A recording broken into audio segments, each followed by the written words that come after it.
Kami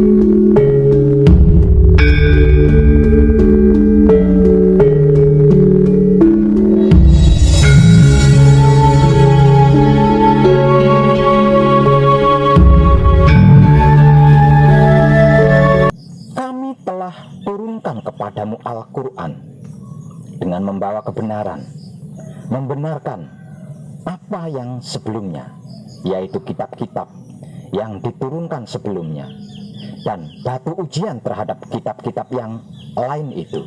Maka putuskanlah perkara mereka menurut apa yang Allah turunkan, dan janganlah kamu mengikuti hawa nafsu mereka dengan meninggalkan kebenaran yang telah datang kepadamu. Untuk tiap-tiap umat di antara kamu, kami berikan aturan dan jalan yang terang. Sekiranya Allah menghendaki, niscaya kamu dijadikannya satu umat saja. Tetapi Allah hendak menguji kamu terhadap pemberiannya kepadamu, maka berlomba-lombalah berbuat kebajikan. Hanya kepada Allah lah kembali kamu semuanya. Lalu diberitahukannya kepadamu apa yang telah kamu perselisihkan itu.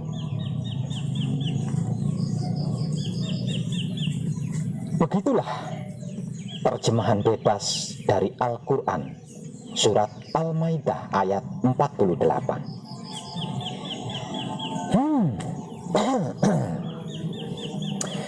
Terkesan sepertinya Tuhan mau menghapus keburukan, tetapi tidak mampu. Atau sebenarnya Tuhan mampu, akan tetapi Tuhan tidak mau.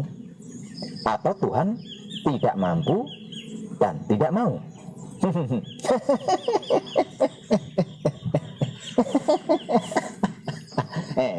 Tenang.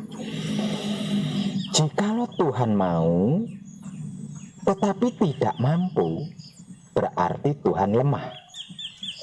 Jikalau Tuhan mampu akan tetapi tidak mau, berarti Tuhan jahat.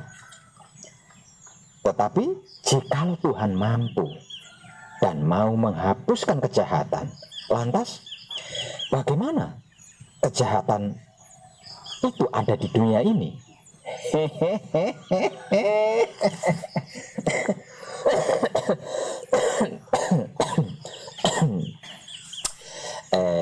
Tenan. Pernahkah panjenengan merenung hingga sejauh dan sedalam tadi? Sejak zaman para sejarah kuno, manusia sudah dijadikan sesuatu yang dianggap representatif untuk disembah. Fitrah manusia senantiasa condong terhadap sesuatu di luar dirinya yang maha besar. Oleh karena itu, seiring perkembangan zaman, manusia mulai memikirkan Tuhan. Kepercayaan terhadap Tuhan diinstitusionalisasikan dengan agama. Pembicaraan berkenaan dengan Tuhan dan agama terus bergulir dan tidak henti-hentinya menuai kontroversi. Umat manusia senantiasa mencari jawaban mengenai eksistensi Tuhan. Dalam hal ini, paham yang menolak keberadaan Tuhan disebut sebagai ateisme.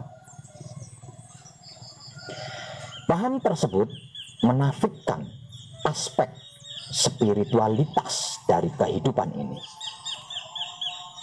Itu merupakan konsekuensi logis dari penolakannya terhadap Tuhan. Hal tersebut tentunya berimplikasi pada penolakannya terhadap agama. Sementara itu, di era postmodernisme ini, manusia mulai menyadari kebutuhannya akan spiritualitas.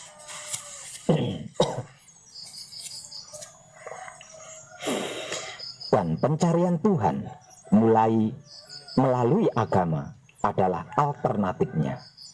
Untuk kebutuhan atas dua bagian, yaitu kebutuhan alamiah dan yang bukan alamiah, seperti kebiasaan atau adat istiadat. Kebutuhan-kebutuhan alamiah adalah hal-hal yang dibutuhkan oleh manusia sebagai manusia, dan sampai saat ini secara universal belum dapat diketahui rahasianya secara umum.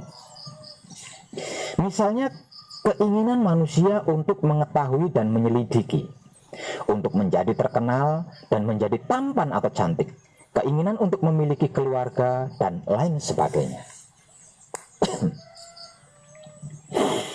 Meskipun ia akan merasakan kelelahan dan kesulitan, namun ia tetap ingin memperolehnya dan berusaha untuk memenuhi keinginannya itu. Keinginan-keinginan dan kebutuhan-kebutuhan ini pada kenyataannya tetap ada dalam tabiat manusia. Adapun kebutuhan-kebutuhan yang bukan alamiah adalah kebiasaan-kebiasaan atau adat istiadat yang dilakukan oleh kebanyakan manusia, tetapi mereka memiliki kemampuan untuk melepaskan diri darinya atau menggantikannya dengan yang lain, seperti kebiasaan merokok, minum teh, minum kopi, minum alkohol, atau narkoba.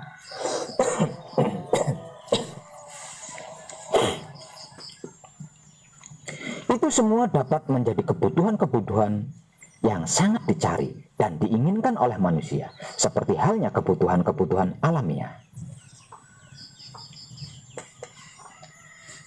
Kebiasaan-kebiasaan ini sedikit demi sedikit bisa menjadi kebutuhan alamiah kedua bagian. Kendati pun demikian,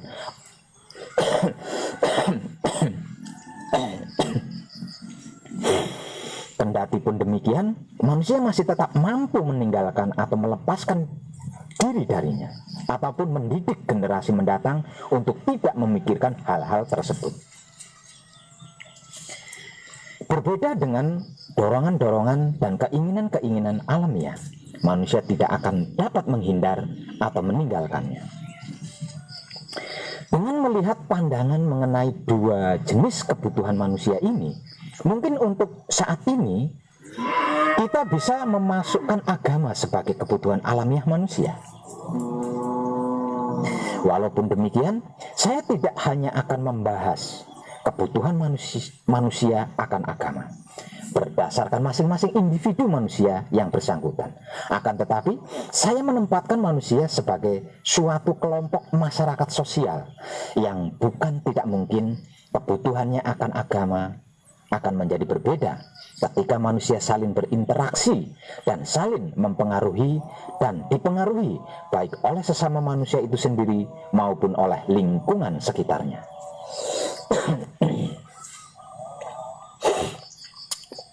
Maka bersiaplah, saya akan melangkahkan pembahasannya menuju pembahasan manusia dan agama.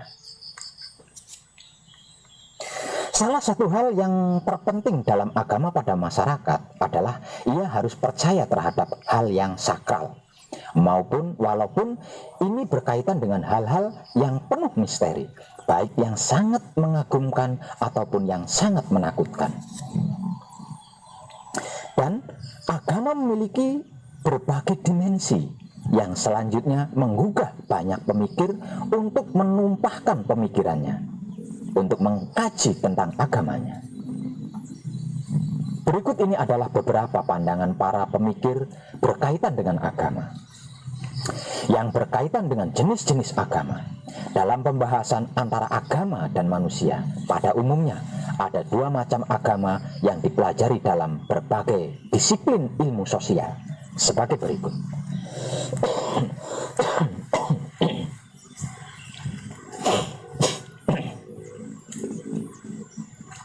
Yang ke satu, agama alam, atau sering juga disebut-sebut agama suku bangsa primitif.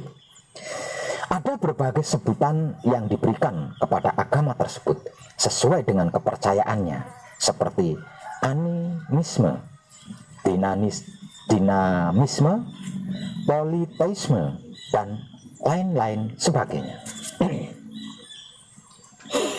Ada juga yang menyebutnya sebagai agama leluhur, kepercayaan nenek moyang, paganisme, samanisme, dengan berbagai ritus dan praktek-praktek keagamaan, dengan berbagai macam sesembahan seperti Tuhan, dewa-dewi, uang, matua, dan lain-lain sebagainya, yang seolah-olah berada dalam dunia kehidupan manusia, tetapi berkuasa memberikan kekuatan-kekuatan dan kesaktian kepada manusia yang menguasai tata cara untuk memperoleh kesaktian itu.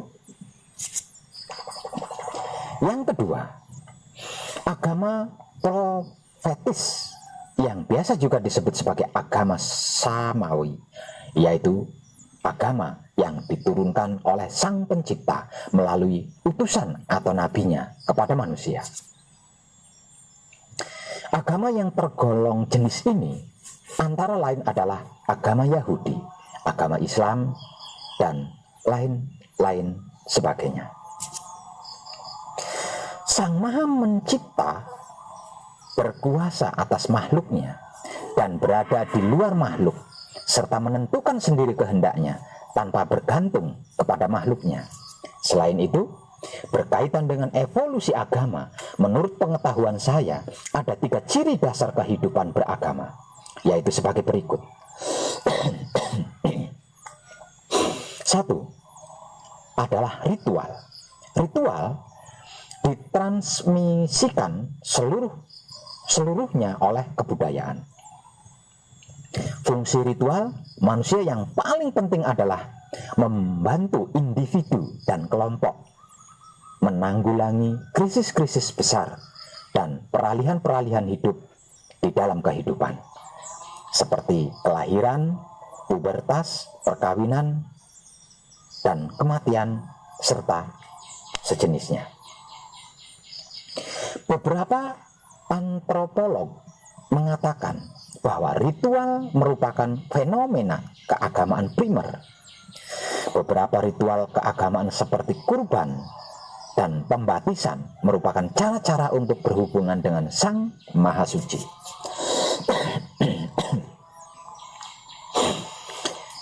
Ritual bisa dipahami sebagai sarana berkomunikasi dengan Tuhan, untuk menghapus rasa bersalah, untuk merayakan dan mengucapkan rasa syukur dan terima kasih, atau untuk mengungkapkan kesedihan dan kehilangan serta kebahagiaan. Kedua adalah mitos. Salah satu keunikan manusia ialah kebutuhannya akan suatu dunia yang bermakna. Mitos atau kisah suci dianggap mengejawantahkan beberapa aspek tatanan kosmik tersebut. Mitos memberikan manusia suatu cara pemahaman tentang diri sendiri dan tentang penataan pengalaman mereka. Mitos menyediakan pola-pola untuk tindakan manusia dan tuntutan untuk hidup dalam keselarasan dengan tatanan kosmik. Kisah-kisah mitos tersebut dikaitkan dengan pengalaman yang kudus atau suci, dan mereka menunjuk pada suatu daya penyelamatan dalam kehidupan manusia. Kisah-kisah tersebut dapat mengacu pada berbagai hal, misalnya berkaitan dengan asal-usul dunia atau umat manusia, penyebab-penyebab penderitaan, kematian, dan kelahiran kembali, serta peristiwa-peristiwa atau orang-orang khusus dalam ingatan suatu komunitas.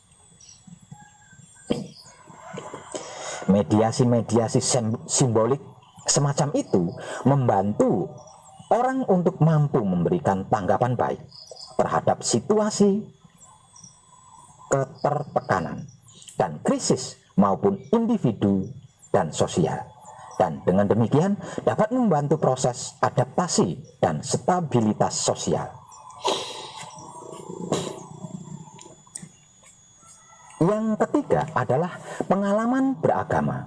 Sejarah evolusioner telah mematri sirkuit jaringan saraf otak manusia dengan pengalaman beragama.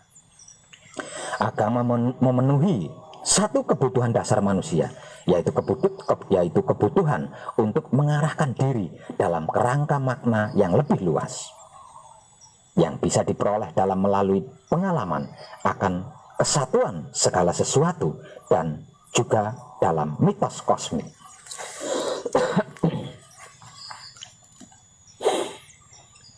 Mereka melakukan studi atas citra otak dari para rahib atau Buddhis atau pendeta atau biarawati atau Fransiskan ketika mereka terhanyut dalam tafakur atau meditasi.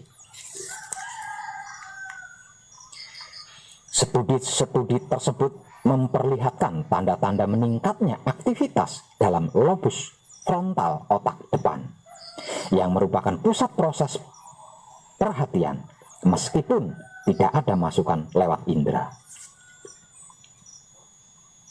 Sebaliknya, ada tanda-tanda menurunnya aktivitas di bagian lobus parietal kanan yang dihubungkan dengan penataan kausal dan temporal serta kemampuan verbal dan logis.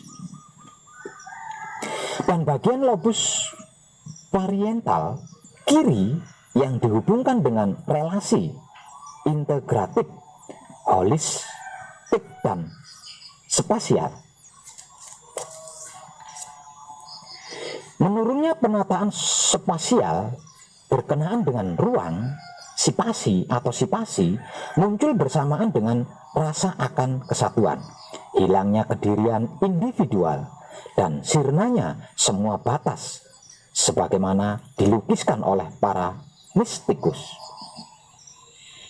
Kemunculan ateisme disinyalir sudah menjadi fenomena sejak zaman Yunani kuno. Ateisme menyatakan bahwa dewa-dewi yang ada hanyalah gambaran manusia saja. Karena menurut mereka tidak mungkin dewa-dewi yang agung kelakuannya sama dengan manusia. Akan tetapi, bisa dipastikan bahwa ateisme merupakan anak kandung dari modernisme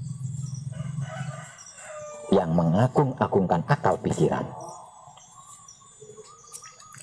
Bila kita tilik kembali kondisi ketika modernisme lahir, maka wajar jika ateisme lahir dari rahimnya. Ketika itu dogma-dogma agama yang digembongi oleh gereja sangat merajalela. Sehingga segala sendi kehidupan harus tunduk kepada agama yang dogmatis di bawah kekuasaan pemuka agama zaman Yunani kuno. Manusia pada akhirnya tidak memiliki independensi untuk menentukan pilihan. Manusia hanyalah tokoh-tokoh wayang yang bergerak apabila dalang memainkan perannya. Agama dan Tuhan diinterpretasikan secara keliru oleh mereka yang mengaku memahami akan hal itu. Oleh karena itu, meletuslah kekecewaan yang mendalam dari masyarakat terhadap dominasi gereja yang melahirkan gerakan reformasi Protestan. Gerakan ini merupakan salah satu pemicu kemunculan modernisme yang pada perkembangannya menelurkan subjektivisme yang percaya pada pemikiran sendiri. Paham tersebut mengantar manusia memiliki kebebasan dalam menafsirkan kitab suci. Akan tetapi, satu sisi modernisme yang memberikan ruang pada akal sebagai pengambil keputusan paripurna dalam kehidupan manusia, memberikan tempat bagi tumbuh suburnya ateisme yang menafikan eksistensi Tuhan. Salah satu faktor merebaknya ateisme adalah perkembangan ilmu pengetahuan yang terbatas pada realitas fisik. Pada awalnya Tuhan dianggap sebagai pengatur alam semesta, akan tetapi penemuan-penemuan ilmu pengetahuan dalam mengindikasikan bahwa alam semesta berjalan sesuai dengan hukum-hukum alam, maka Tuhan tidak dibutuhkan lagi keberadaannya. Ateisme sendiri beragam jenisnya, di antaranya adalah ateisme praktis dan ateisme teoritis. Ateisme praktis atau dikenal juga dengan apateisme individu hidup tanpa Tuhan. Menurut pandangan ini, keberadaan Tuhan tidaklah disangkal, namun dapat dianggap sebagai tidak penting dan tidak berguna. Tuhan tidaklah memberikan kita tujuan hidup ataupun mempengaruhi kehidupan sehari-hari kita. Salah satu bentuk ateisme praktis dengan implikasinya dalam komunitas ilmiah adalah naturalisme metodologis, yaitu pengambilan asumsi naturalisme filosofis dalam metode ilmiah yang tidak diucapkan dengan ataupun tanpa secara penuh menerima atau mempercayainya.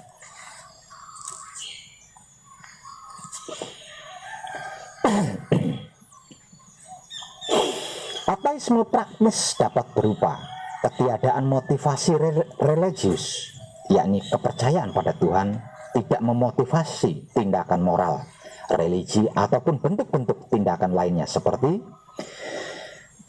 pengesampingan masalah Tuhan dan religi secara aktif dari penelusuran intelek dan tindakan praktis. Pengabaian, yakni ketiadaan ketertarikan apapun pada permasalahan Tuhan dan agama, dan ketidaktahuan akan konsep Tuhan dan dewa-dewi. Sementara itu, ateisme teoritis secara eksplisit memberikan argumen menentang keberadaan Tuhan, dan secara aktif merespon kepada argumen teistik mengenai keberadaan Tuhan, seperti misalnya argumen dari rancangan dan taruhan Pascal. Terdapat berbagai alasan-alasan teoritis untuk menolak keberadaan Tuhan, utamanya secara ontologis, gnoseologis, dan epistemologis. Selain itu, terdapat pula alasan psikologis dan sosiologis, yang pada akhirnya ateisme mengkritik agama dengan perkataan seperti ini: Allah telah mati dan kamilah pembunuhnya. Sebenarnya mereka sendiri tidak percaya akan adanya Tuhan. Jadi Tuhan tidak dibunuh dalam artian sesungguhnya. Akan tetapi pernyataan tersebut menyiratkan bahwa Tuhan yang diciptakan oleh manusia pada akhirnya harus dibunuh oleh manusia itu sendiri. Hal itu dikarenakan dia menguasai manusia dan mengasingkannya dari diri sendiri dan dunianya. Agama dalam penilaiannya hanya merupakan pelarian dari dunia yang seharusnya dihadapi agama. Menurutnya adalah pengharapan kemenangan di alam baka bagi mereka yang kalah dalam kehidupan di dunia nyata.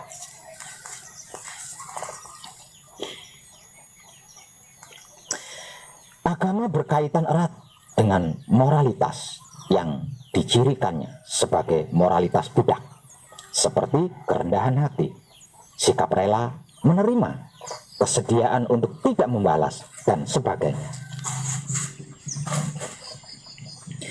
Maka dari itu, agama dan moralitasnya adalah sosok buruk yang membenarkan semua naluri dekaden, pelarian, dan kelelahan jiwa. Oleh karena itu, jika manusia mau jujur, ia pasti menolak kepercayaan akan Allah atau Allah.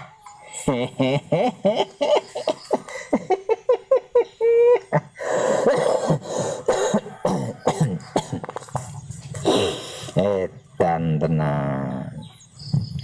Dari pemaparan di atas, ateisme terkesan hendak menolak mutlak ide Allah atau Allah, ya.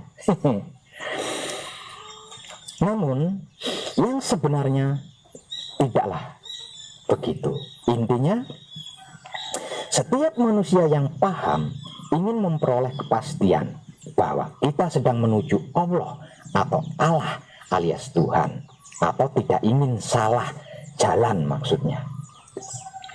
Lalu pertanyaannya, sekarang manakah jalan pasti menuju Allah atau Allah alias Tuhan?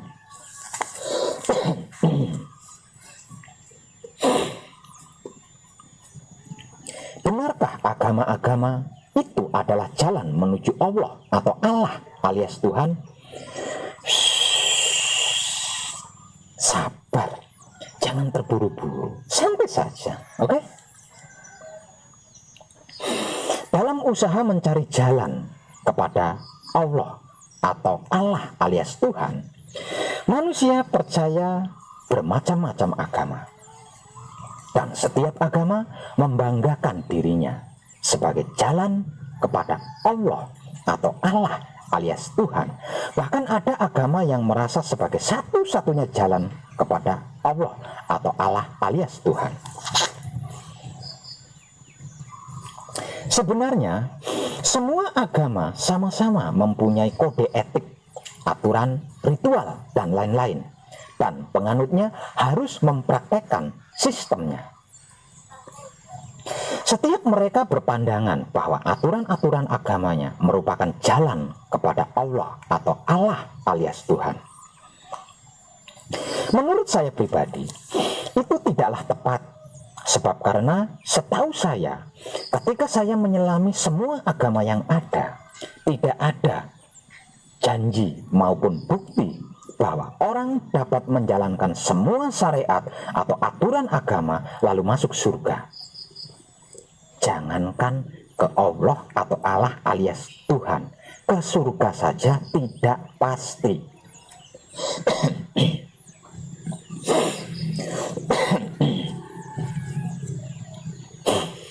Kita semua berdosa kepada Allah atau Allah alias Tuhan.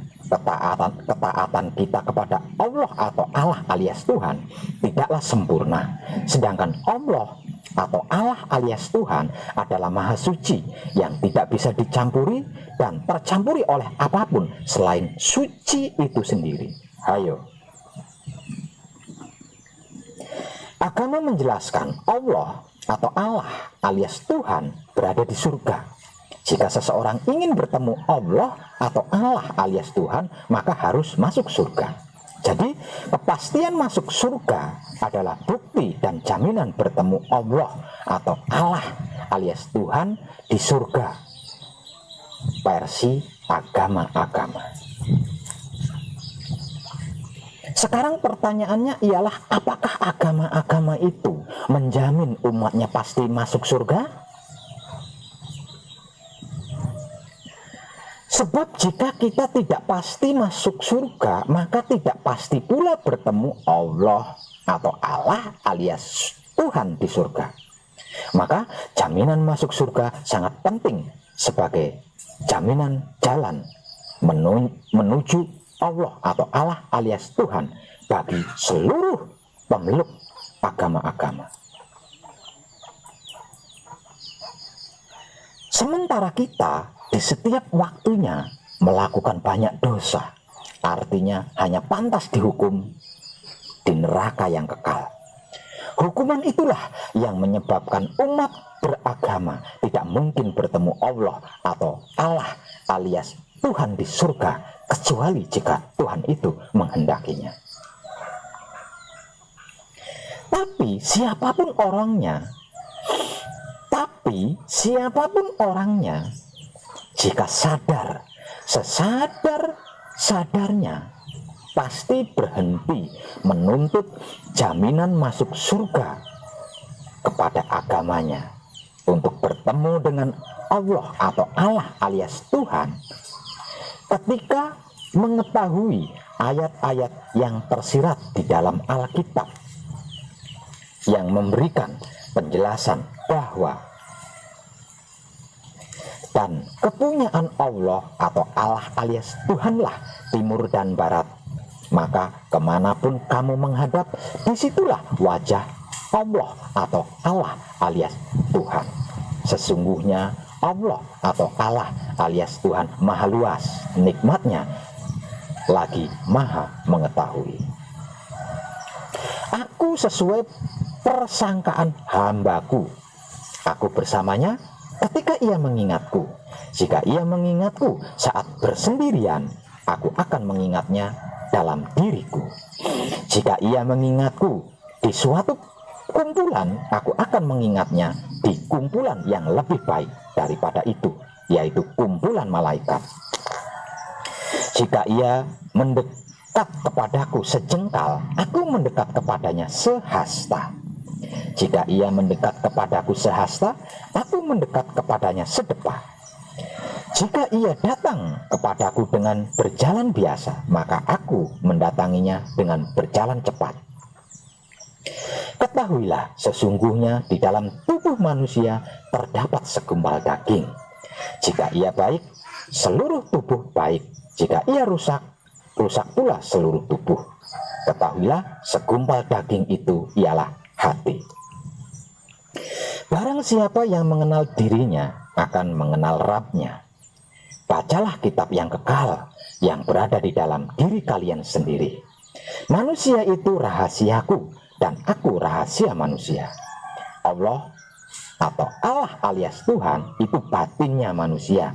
Manusia adalah dohir kenyataannya Allah atau Allah alias Tuhan. Dan masih banyak lagi ayat-ayat lainnya yang tersurat di dalam kitab dan hadis, namun kita tidak mau mempelajarinya lebih dalam. Kita fanatik pada agama kita, namun kita enggan mempelajari agama kita itu apa dan bagaimana. Di bagian inilah masalah panjenengan.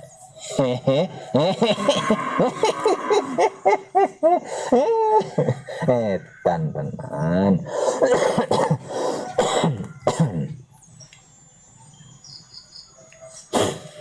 Ada kata-kata Nabi Khidir kepada Sunan Kalijaga yang bisa kita jadikan anak tangga sebagai berikut.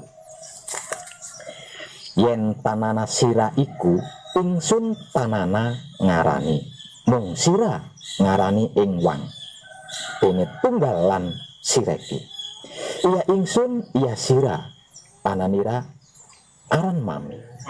Artinya, jika tidak ada engkau, maka siapa yang akan menyebut Allah atau Allah alias Tuhan? Karena adanya engkau, maka ada yang menyaksikan Allah atau Allah alias Tuhan. Jadilah manunggal. Ada engkau, maka ada Allah atau Allah alias Tuhan. Wujudmu itulah yang menunjukkan adanya zat Allah atau Allah alias Tuhan. Siji-siji, loro-loro, telu telonono. Siji sekti, loro dadi, telu pandito. Siji wahyu, loro grat prahino, telu rejeki. Gampang sepolah polahe, polah ingsun, ya polah sira, polah sangkan paraning dumati. Dalam tradisi agama-agama dunia, agama biasa dimaklumi sebagai jalan. Tentu saja yang dimaksud jalan di sini adalah agama itu sendiri atau keyakinan dalam beragama tersebut. Hindu misalnya, meskipun menyebut agamanya sebagai sanatana dharma atau kebenaran abadi, tetapi ketika menyebut agama-agama lain, Bhagavad Gita menjelaskan bahwa jalan manapun ditempuh manusia ke arahku, semuanya kuterima. Wahai Arjuna, manusia mengikuti jalanku pada semua jalan.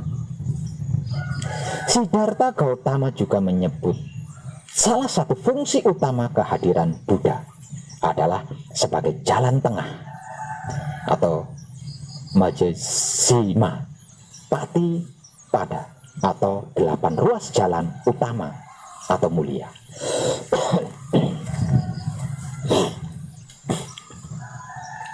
Begitu pula dengan Lao Tzu menyebut agamanya sebagai Tao atau jalan. Ia mengajarkan bahwa manusia harus mencari taunya atau jalannya, dan implikasinya bahwa ia akan bahagia semakin ia menemukannya. Demikian pula dengan agama Kristen. Yesus secara eksplisit dalam perjanjian baru menyebutkan dirinya, akulah jalan, kebenaran dan kehidupan. Islam pun demikian. Terkadang Islam diartikan sebagai syariah, sabil, thariqah, mansya, syirat, yang mempunyai makna senada dengan jalan. Karena itu, jika agama dipandang sebagai jalan menuju Allah atau Allah alias Tuhan, maka pluralitas agama berarti kenyataan yang menegaskan ada banyak jalan menuju Allah atau Allah alias Tuhan. Dan jalan-jalan tersebut tidaklah sama dan satu, melainkan beraneka ragam. Dan jalan-jalan menuju Allah atau Allah alias Tuhan ini akan bertambah banyak bila kita menghitungnya dengan jalur-jalur setapak. Dalam intern agama itu sendiri, yang pada hakikatnya bermuara kepada jalan besar menuju Allah atau Allah alias Tuhan. Dalam Islam sendiri ada banyak jalur-jalur setapak, mulai dari Sunni hingga Syiah, dan seluruhnya bermuara kepada jalan besar bernama Islam. Dan tentu saja di setiap jalan telah ada sang penunjuk jalan dengan pedomannya yang berbeda-beda. Namun jangan sampai lupa bahwa matahari senantiasa satu, ia tak terbilang, tetapi sinarnya mencakupi seluruh semesta alam. Andai kata sinarnya memantul melalui kaca, niscaya tak akan merubah satunya matahari itu, meski pantulan sinarnya bisa beraneka warna. Nah, para kadang kinasiku sekalian, tentukanlah sejak awal kaki kita melangkah, jalan mana yang hendak dilewati, dan pastikan panjenengan benar-benar melaluinya dengan tepat. Kalau saya pribadi yang edan ini memilih jalan hidup, karena hidup adalah ruh Allah atau Allah alias Tuhan. Hidup adalah utusan Allah atau Allah alias Tuhan. Hanya dengan hiduplah saya bisa melalui jalan-jalan itu, sebab hidup adalah jalan, dan yang melalui jalan-jalan itu sendiri. Kalau panjenengan